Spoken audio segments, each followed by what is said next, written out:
there was a point in our book distribution where we could not, the BBT was out of Beyond Birth and Deaths. So I'm old-time friends with Veda Guya, who has license to print the books from Krishna Books International. So we started getting some books from him, from Veda Guya, a number of years ago. And so anybody that knows Veda Guya, he's a very, sober person. He's very, very stern and serious, and he doesn't get giddy. He's not known for that. He's known for kind of being heavy. And so I remember one day, we were out doing Sankirtan, and I got a call on my phone, and it was Veda Guya. I didn't take the call. About 10 minutes later, listened to the call. And Veda Guya leaves me this message. He says, and it was totally unlike anything I'd ever heard. He said, "Badarayana, you can't believe what just happened. You gotta call me back. It's amazing, it's amazing. Please call me back." And it was just strange. It's like, that's not the Veda Guya that I know. So I called him back a little while later, and I said, "Veda, what's up? You sound a little overly excited here." So he said, "Well, let me explain what happened." He said, "I'm getting my hair cut." I think he lives near Palo Alto, here in California. And he said, "I'm getting my hair cut, where I always get my hair cut. Sitting next to me, a barber shop, they have like 3, 4, 5 chairs. Next to me, a guy's getting his hair cut. And I'm, you're in a place like that, you overhear people's conversations.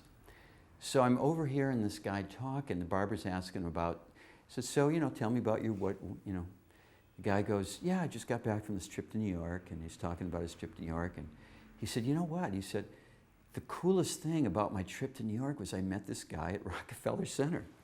He said, "The coolest." He said, "It was the best part of my whole trip to New York City." And so he's telling this guy, he said, "Yeah, the guy, you guys had me laughing, and then he had me chanting this mantra and kind of like dancing. We kind of do fun things like that, get him to Nitai Gauranga, Jai Govinda, Radhe Shyam, right? Then Hare Krishna, Hare Ram." So we want to give him the holy name as well. And we do it in all sorts of fun ways. Anyway, he said, but then he gave me one of these books, and I've been reading this book, and then he started describing the book to the barber.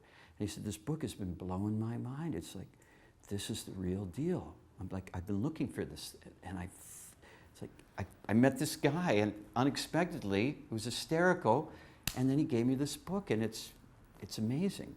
So the barber said, "So what's the name of the book?" He said, I'm and he's drawing a blank. He said, "I can't exactly remember." Veda Guya is, meanwhile, jumping out of his skin, because he's printing these books,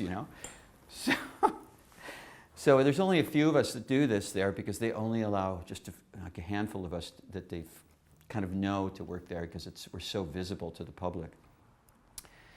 So so all of a sudden Veda Guya blurts out, "Beyond Birth and Death." And that guy goes, "That's it? How did you know that?" He said, "Describe the guy to me." So he described, because like 3 of us that were working at that time. And I keep a little kind of goatee-ish kind of thing.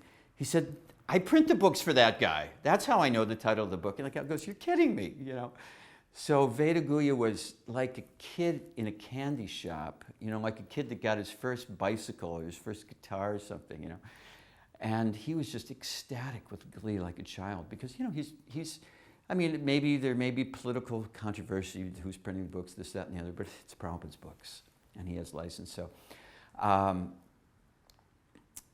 we mainly get our books from the BBT, but I have no issues if I just want to get Prabhupada's books out. So he was just feeling this ecstasy that somehow the work that he was doing changed a person's life. And that just blew his mind.